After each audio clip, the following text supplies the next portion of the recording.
Graças a Deus. Queridos, vamos ler um texto sagrado. Estamos todos em pé.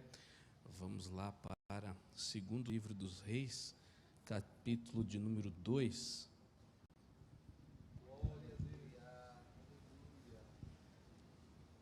Pensando esses milagres e essas circunstâncias do livro dos Reis, dá para nós fazermos até um estudo sistemático, capítulo a capítulo.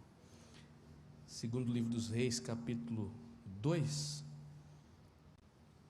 vou ler até o versículo 11, mas vamos comentar sobre todo o capítulo. A epígrafe do texto aqui na Almeida Revista Corrigida diz: Elias é elevado aos céus, no reinado de Jorão.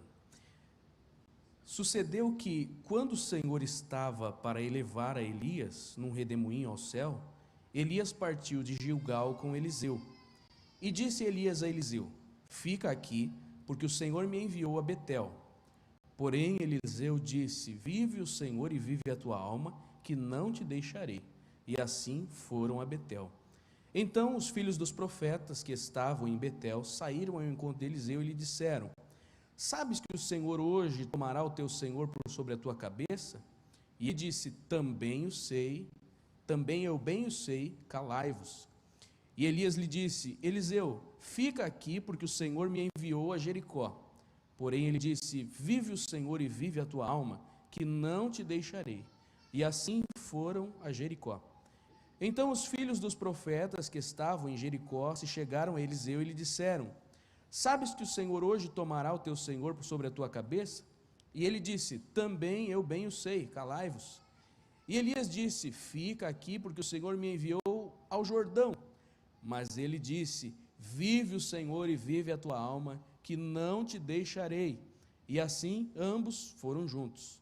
E foram 50 homens dos filhos dos profetas e pararam defronte deles de longe. E assim ambos pararam junto ao Jordão. Então Elias tomou a sua capa e a dobrou e feriu as águas, as quais se dividiram para os dois lados e passaram ambos em seco. Sucedeu que, havendo eles passado, Elias disse a Eliseu: Pede-me o que queres que te faça antes que seja tomado de ti. E disse Eliseu: Peço-te que haja a porção dobrada do teu espírito sobre mim. E disse: Coisa difícil pediste. Se me vires quando for tomado de ti, assim se te fará. Porém, se não, não se fará. Sucedeu que, indo eles andando e falando, eis que um carro de fogo com cavalos de fogo os separou um do outro. E Elias subiu ao céu num redemoinho. Vamos ler mais alguns versículos? O que vendo Eliseu clamou: meu pai, carros de Israel e seus cavaleiros, e nunca mais o viu. Então, pegando as suas vestes, rasgou-as em duas partes. Também tomou a capa de Elias, que dele caíra, retornou e parou à margem do Jordão. Tomou a capa de Elias, que dele caíra, feriu as águas e disse: Onde está o Senhor, Deus de Elias? Quando feriu as águas, elas se dividiram de um lado a outro, e Eliseu passou. Amém. Até aqui. Podeis assentar, queridos. Um relato maravilhoso sobre um momento crucial na vida do profeta e o translado ou arrebatamento de Elias, né? Para nós nos situarmos, esse texto aqui se passa aproximadamente em 850 a.C. Então, pense na distância até o nascimento de Jesus. Com isso, você já pode conjecturar as dificuldades de locomoção, a tecnologia da época, como viviam os profetas naquele ambiente, como eram as suas dificuldades. 850 a.C. é aproximadamente um pouco mais de 100 anos antes da queda de Samaria, o momento que os assírios conquistaram o reino do norte e levaram o primeiro grupo cativo para a Síria. Lembre-se também que este momento é o momento que o reino está dividido: reino do norte com a capital em Samaria, reino do sul com a capital em Jerusalém. O reino viveu dividido por um tempo, depois que a descendência de Davi teve a sua punição permitida por Deus, digamos assim, né? No primeiro capítulo, os últimos versículos relatam a morte de Acasias, que estava reinando sobre Israel.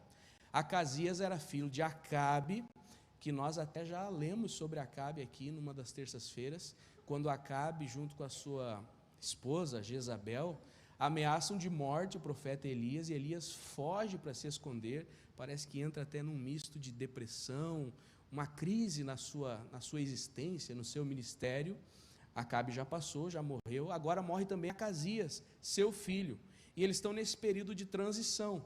Eu li a epígrafe do texto aqui que diz o reinado de Jorão. Então, logo à frente, no capítulo 3, já vai relatar o momento que Jorão assume o reinado. Jorão, outro filho de Acabe também, da mesma descendência, a mesma família que tinha essa perseguição contra os profetas. É neste ponto crucial da história, não dá a entender bem se Jorão assumiu imediatamente ou era um período de transição do luto do rei, mas é aqui que se posiciona o momento crucial para Deus cumprir aquilo que ele já havia prometido. Se nós puxarmos o capítulo 19 do livro dos Reis, os últimos versículos, o livro dos Reis, né, capítulo 19, vai falar sobre o profeta que seria o sucessor de Elias. Quando Elias está saindo daquela crise no meio da caverna, teve uma experiência maravilhosa com o Senhor promete a ele que teria sucessor para o ministério profético, e também conta para ele que haviam mais 7.000 que não haviam se curvado os joelhos a Astarote, a Baal, aos deuses estranhos daquela região e daqueles povos. Então agora, pelos comentaristas que eu pesquisei, são aproximadamente 10 anos depois que Eliseu começou a caminhar com Elias, começou a servir Elias, começou a aprender com Elias, para estar preparado para essa sucessão do ministério profético. Então, 10 anos depois do chamado de Eliseu, depois que o Senhor já havia profetizado para Elias a respeito dele, chega o momento então de cumprir aquilo que Deus havia falado. Aqui já você pode entender comigo que nós não precisamos nos preocupar, porque a palavra de Deus se cumpre sempre. Então não se preocupe se faz 1 ano, 2 anos, 5, 10, 15, a palavra do Senhor se cumpre. Creia e permaneça firme. Eliseu andou esses 10 anos junto com Elias. Se você quiser assimilar ou achar uma similaridade com o servo de Eliseu, que era Geazi, ele era chamado o moço de Eliseu, Geazi. Nesse caso aqui, Eliseu era o moço de Elias, aquele que estava junto, acompanhando, estava ali aprendendo no ministério profético. E ele permaneceu firme, tanto é que desaparece nesse inteirinho, né? Não aparece citações de Eliseu desde o momento da chamada até esse momento então que ele vai assumir esta descendência profética ou este ministério profético por si mesmo. E me chamou a atenção este ponto aqui, em que por 3 vezes Elias pede que Eliseu fique onde ele estava.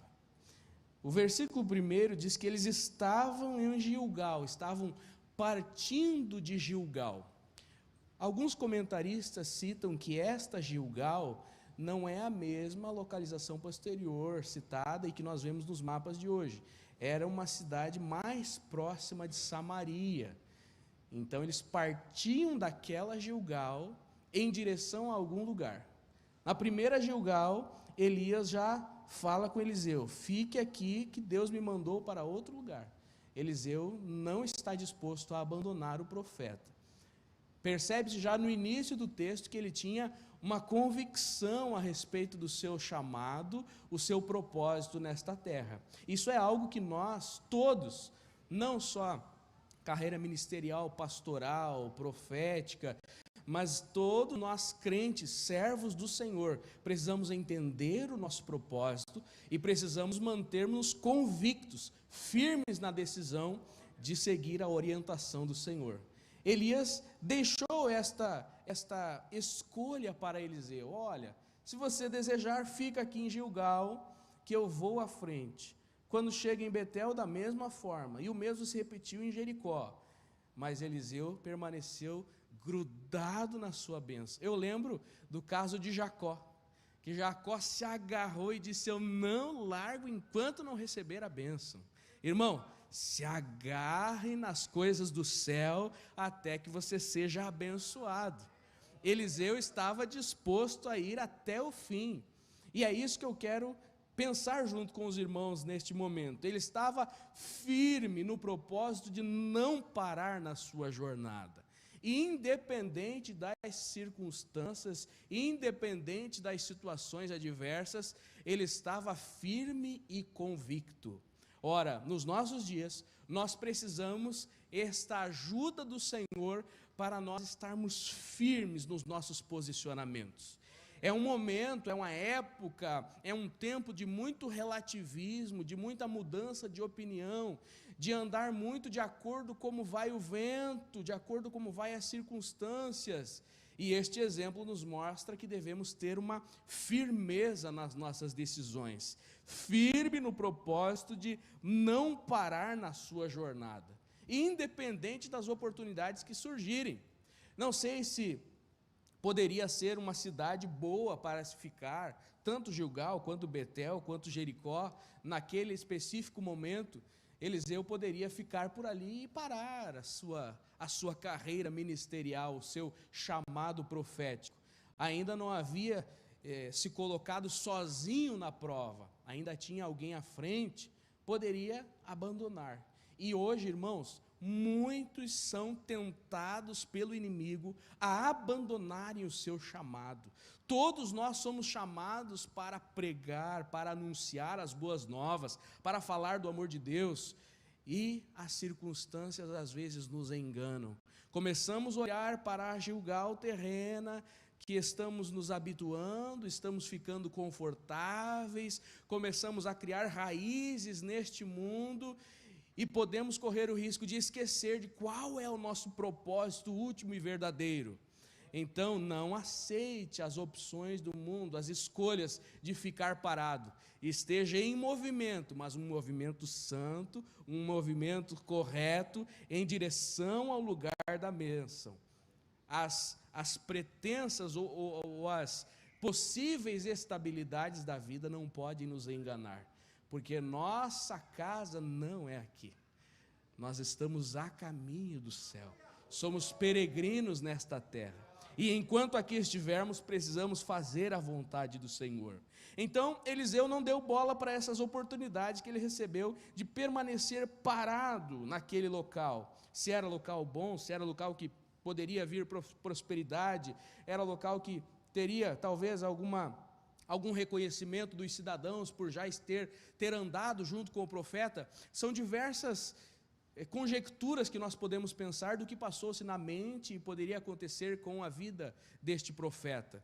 Baseado em exemplos reais que nós acompanhamos, quantas oportunidades têm enganado os servos do Senhor, os Eliseus da vida, que são enganados por pratos apetitosos e param no caminho, se estabelecem ali. Se você ler o livro Peregrino, você vai ler sobre alguns personagens que foram enganados pelas circunstâncias e pararam por ali. Eles iniciaram a jornada a caminho da terra maravilhosa que havia sido prometida, mas pararam e se tranquilizaram no caminho. Nós não podemos parar, nós precisamos permanecer firmes.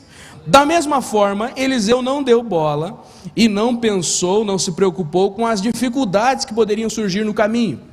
Como eu falei no início, nós estamos falando aqui de 850 anos antes de Cristo. Pensa em como era a locomoção, as dificuldades do caminho, ficar circulando em algumas cidades sem ter um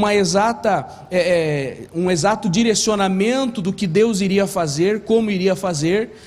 O profeta Elias dizia: Deus me mandou para lá, eu vou junto. Mandou para cá, eu vou junto. Não dá mais muitas explicações sobre o que iria fazer. Inclusive o texto nem relata o que eles fizeram naquelas localidades. Mas ele não estava preocupado com as dificuldades do caminho. ele ia continuar seguindo. Quando nós assumimos este chamado à salvação e o chamado à pregação, à anunciação do Evangelho, nós sabemos que haverá dificuldades no caminho, haverá pedregulhos, haverá montes, vales, haverá dificuldades, inimigos talvez, mas precisamos permanecer firmes. O caminho exaustivo, uma possível contrariedade de povos ou do próprio rei, período de transição que Acasias havia morrido, nada disso fez com que Eliseu parasse, permaneceu firme junto do profeta Elias. Precisamos então entender que às vezes Deus permite algumas oportunidades como provas para a nossa vida, como testes.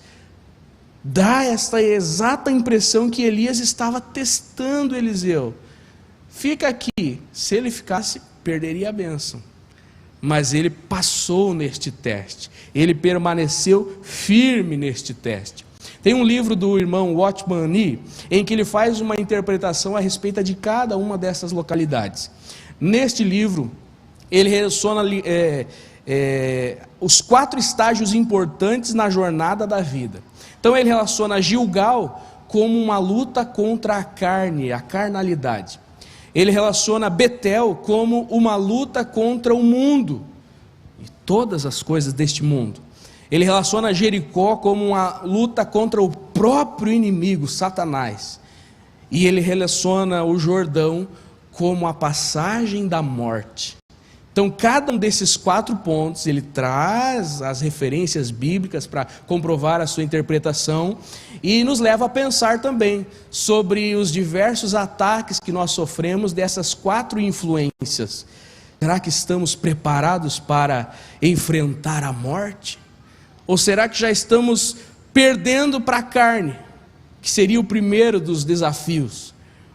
Vamos nos fortalecendo, vamos vencendo a carne, mortificando a carne, vamos ignorando o mundo, estamos nele, mas não somos dele, e vamos vencendo o inimigo com a graça do Senhor, e preparar para passar o Jordão. Glória a Deus. Então, Eliseu estava firme no propósito. Da mesma forma como foi dado a oportunidade por Elias para que ele ficasse naqueles locais, também aparecem os personagens aqui que são os filhos dos profetas. Estes filhos dos profetas, pelo que eu pesquisei, são escolas proféticas instituídas já na época de Samuel. E os profetas foram dando continuidade. Entre estes estavam os 7.000 que não se dobraram. Elias exercia uma certa influência. Não podemos usar o termo paternidade espiritual, porque não é um termo pentecostal assembleiano, mas exercia um certo cuidado com estes filhos dos profetas. E eles também estavam atentos ao que estava se passando no mundo espiritual. Eram moços, homens dedicados a buscar ao Senhor, entender as profecias e serem usados também no ministério profético. E estes personagens, estes filhos dos profetas, se aproximam de Eliseu, dizendo: olha, você sabe que o Senhor vai tomar o teu Senhor hoje pela sua cabeça? Eliseu também sabia. O texto não deixa claro como que eles descobriram, ou quem contou para eles, não deixa claro. E Eliseu também nem se preocupa com isso. E é isso que eu quero enfatizar. Não se preocupe com os murmúrios da multidão. Às vezes nós perdemos tanto tempo tentando descobrir como que a informação chegou, tentando ajustar os detalhes que a informação está errada, tentando pesquisar mais à frente nas fontes que não são o céu, nas fontes da terra. Ele não se enrolou com esses murmúrios. Ele disse: podem ficar calados que eu também sei, e eu estou unido ao profeta. Ele não vai escapar de mim sem que eu receba a minha bênção. Se ele ficasse ali envolvido com eles, vamos lançar sorte, vamos fazer uma coisa para descobrir quando será, como será, porque Eliseu também provavelmente não sabia como seria, como procederia esta transição, esta bênção. Só no finalzinho ali que Elias vai falar para ele. Ele não ficou envolvido tentando descobrir detalhes, ou mesmo tentando impedir que eles falassem aquilo, tentando tapar a sua boca. Ele não estava preocupado com o que estava sendo falado. deixa para lá. Se é bênção, glória a Deus. Se é pedrada, Deus me guarda. Vamos continuar firme aqui no caminho, que a nossa bênção está para lá do Jordão. Vamos continuar. Por 2 oportunidades, o grupo de filhos dos profetas de Betel, existem algumas outras linhas de interpretação mais que conjecturam essa questão, mas 2 grupos, o grupo de Betel e o grupo de Jericó, se aproximaram dele e disseram: olha, Elias vai ser tomado de ti. Ele disse: tá bom, eu estou sabendo, fiquem tranquilos que eu não perco a minha bênção. Ele também não se precipitou baseado na opinião ou na informação desses filhos dos profetas. Poderia tomar algumas decisões erradas, e nós vemos isso muito hoje. Pessoas que recebem uma informação e se precipitam, tomam decisões erradas baseadas na informação da fonte que não é o céu. Nós precisamos buscar a confirmação no céu, no joelho, na palavra, num líder conselheiro. Às vezes, pelas muitas formas que Deus fala, a gente ainda não entende, então Ele usa uma profecia, até mesmo uma visão, para confirmar os direcionamentos que Ele já está nos dando. Então, não tome decisões precipitadas com as informações que vêm do redor. Fique firme, não mude a sua posição. Nós precisamos desta firmeza, esta convicção para permanecermos firmes no caminho. Percebe-se também que Eliseu não se preocupa com uma possível rivalidade com esses filhos dos profetas. Não. Eles estão sabendo que Elias vai ser tomado e agora como é que vai ser? Eu tenho que tirar ele de cena, puxar o tapete para mim aparecer primeiro. Não. Eliseu permanece firme. Eu sei o Deus em quem tenho crido, eu sei qual é o propósito, qual é o chamado. Estou firme na minha posição. Nós nos desesperamos às vezes. Não aconteceu, parece que alguém passou na frente. Imagine, irmãos, quando vem esse desespero, você imagine comigo, se Deus falaria para Eliseu: Eliseu, eu não vou poder cumprir meus planos na tua vida porque os filhos dos profetas passaram na frente. Não existe. Então, coloque isso para a sua vida também. Se Deus prometeu, fica firme. Parece que o outro passou na frente, alguém viu ele primeiro, chamou primeiro, não tem problema. O chamado especial para a tua vida se cumprirá no tempo certo de Deus. Ele não deu ouvidos aos murmúrios. Passou por Betel, passou por Jericó, chegou ao Jordão. Chegando no Jordão, então ele tem este momento desse diálogo, né? Trazido, esclarecido para nós o diálogo que ele tem com Elias. Elias executa, pelo poder do Senhor, mais um milagre, abre o Jordão, passam pelo Jordão, e após o Jordão, então, eles têm um diálogo. E é aqui que chega o momento de ele pedir a sua bênção. Versículo 8, 9. Que queres que eu te faça? Elias disse a Eliseu: pede-me o que queres que eu te faça antes que eu seja tomado de ti. O momento de pedirmos aquilo que o Senhor já vem trabalhando no nosso coração. Eliseu tinha convicção daquilo que ele deveria pedir. O comentarista da Bíblia do Expositor, pastor Jimmy Swaggart, ele diz que muitos dos cristãos, nós todos, às vezes não alcançamos determinadas bênçãos pelo nosso medo em pedir. Ficamos com medo que o nosso pedido seja muito impossível, muito difícil, e nos abstemos. Então nós precisamos crescer na oração até sermos cheios da ousadia para efetuar o pedido. Teve um preletor que esteve aqui alguns anos atrás, e eu não esqueço mais da pregação dele, porque foi a primeira vez que eu interpretei alguém que falava em inglês. E a pregação dele disse assim, Deus é poderoso para fazer muito além daquilo que pedimos ou pensamos. Mas ele disse que neste além do que pedimos ou pensamos, tem uma interpretação de ousadia. Ele quis dizer o seguinte: quando nós, num momento de grande ousadia, fazemos um pedido grande para o Senhor é poderoso para fazer muito mais do que aquilo que nós pedimos no momento de ousadia. Então, entenda e aplique isso para esse texto. Eliseu fez o pedido que já estava sendo nutrido no seu coração para Elias. Eu quero porção dobrada do teu Espírito sobre mim. Glória a Deus. Não sei se você já teve essa experiência de pedir que Deus o use em determinado dom, como fulano ou beltrano. Eu lembro da minha adolescência orar em várias situações, dizendo: Senhor, eu queria ser usado desta forma. Depois também entender que Deus tinha propósitos distintos para usar na minha vida. Enfim, não é pecado orar e pedir que Deus o use de determinada forma e conceda determinado dom, se for para o benefício da obra, se for para o benefício e expansão do reino. Eliseu então fez o seu pedido. Uma interpretação teológica sobre esse pedido é que ele está relacionando o termo porção dobrada ao direito de primogenitura, registrado lá em Deuteronômio 21:17. O filho que era o primeiro filho, ele recebia o dobro dos demais filhos.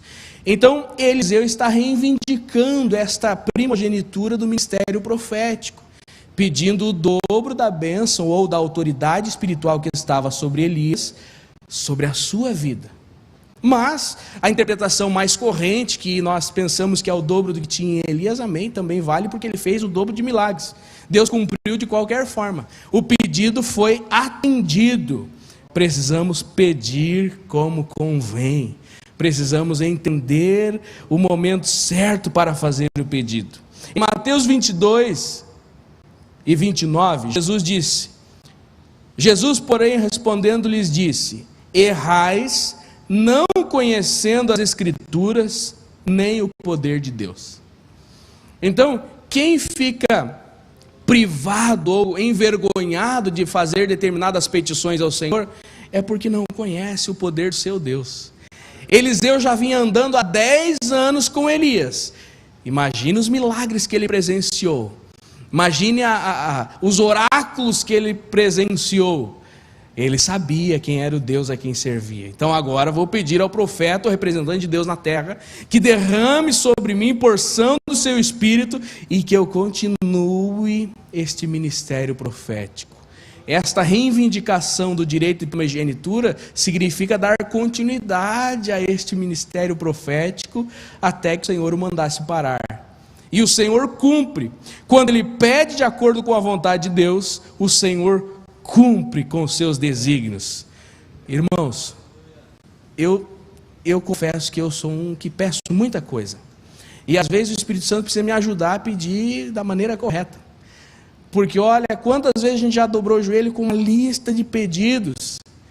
E quando está naquela lista de pedidos, o Espírito Santo vai direcionando para só agradecer, só ver o que já recebeu, ou até muda determinadas petições. Como isso é extraordinário!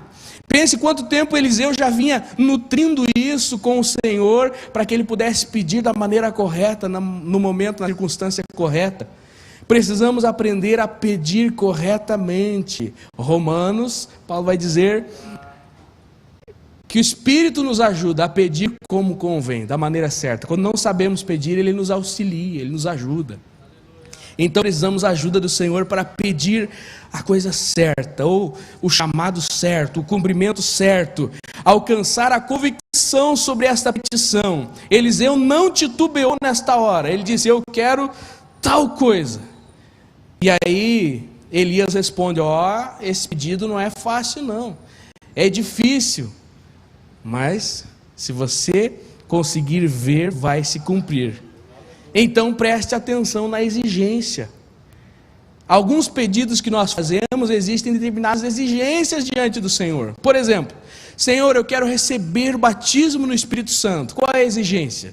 Buscar, se consagrar, andar por um caminho de santidade, manter comunhão com o Espírito Santo. Então Elias repassou para Eliseu a exigência. A exigência é que, se me vires quando for tomado de ti, assim se te fará. Porém, se não, não se fará. Preste atenção nas exigências do Espírito Santo. Essa sensibilidade a gente vai desenvolvendo na medida que cresce em comunhão com o Espírito. Às vezes existem determinadas exigências do Espírito que nós não podemos tornar em doutrina bíblica, mas são experiências pessoais.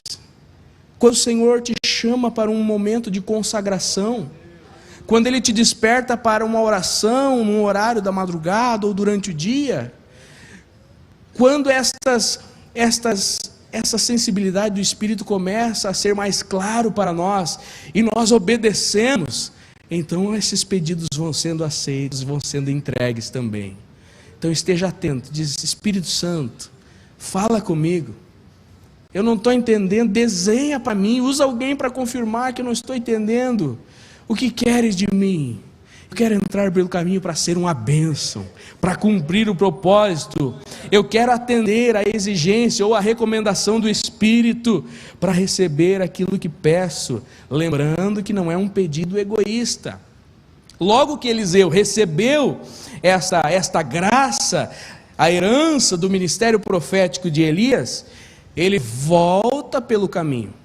Teve um intérprete que falou que essa divisão do rio para passar no meio lembra o propósito de Abraão lá atrás, mas só um comentário, né? Não tem um aprofundamento muito grande. O fato é que Eliseu volta, passa o Jordão de novo, vai a Jericó de novo, de Jericó vai a Betel, e então segue o seu caminho. Ele só não volta lá em Gilgal, que era onde eles partiram, mas aonde tinha os grupos dos profetas, que é Jericó e Betel, ele volta por aquele caminho.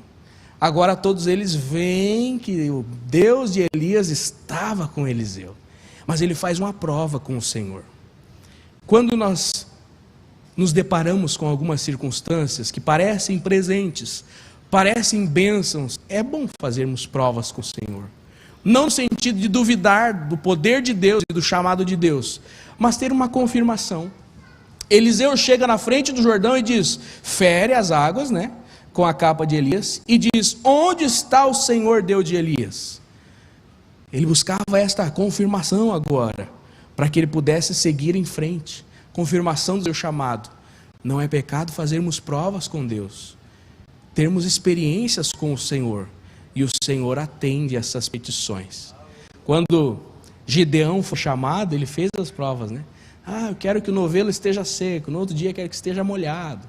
Foi prova, e o Senhor mostrou quem era Deus. Que oportunidade tremenda para Deus mostrar o seu poder para nós.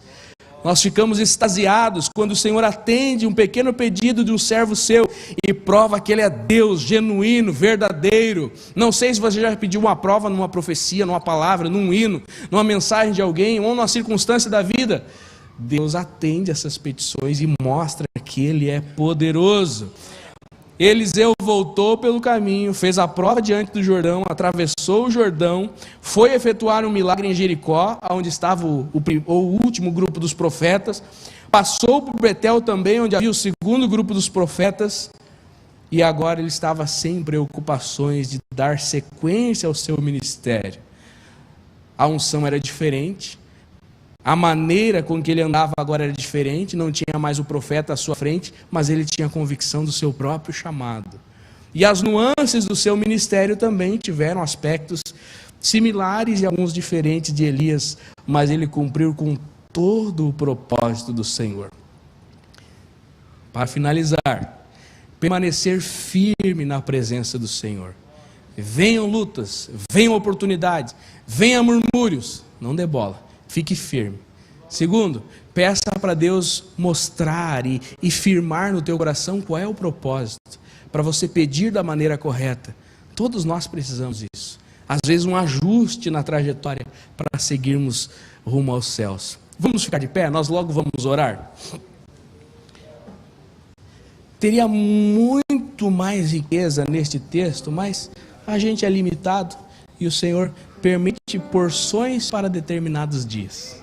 Amanhã nós vamos ler esse texto e vai ter mais coisa para aprender, oh glória, porque o Senhor nos presenteia com a sua riqueza, da sua glória, da sua bênção. Eu quero orar com você. Não sei se você deseja vir à frente para nós orarmos.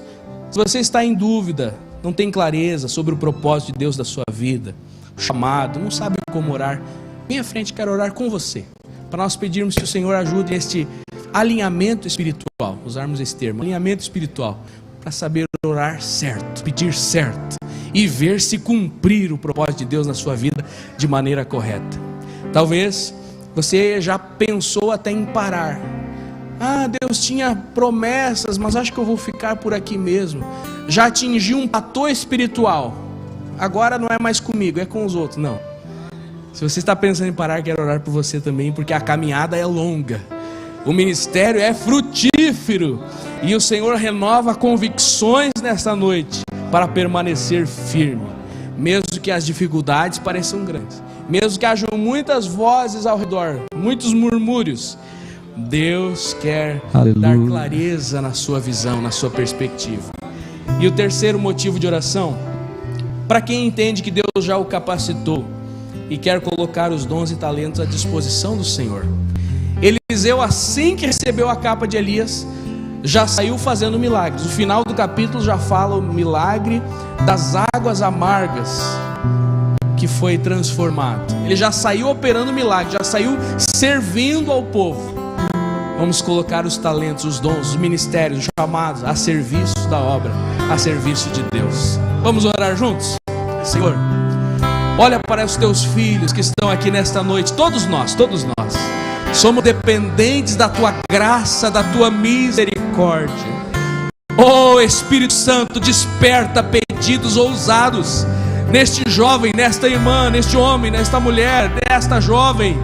Que ele possa pedir de acordo com a tua vontade, pedir dons espirituais, pedir que possa ganhar almas, que possa ver milagres acontecendo, que possamos pedir aquilo que convém, aquilo que te agrada, e possamos servir ao reino nesta terra enquanto há tempo. Senhor, se as lutas, as dificuldades da vida tem alvejado, tem atacado este teu filho, esta tua filha, a ponto de ele pensar em parar na caminhada, em ficar em Gilgal, ainda não é aqui, nosso destino não é aqui, precisamos permanecer firmes. Então renova, Senhor, o ânimo dele ou dela, que ele possa tirar de foco todas as distrações e manter os olhos fixos em Ti, para ver a bênção e tomar posse dela.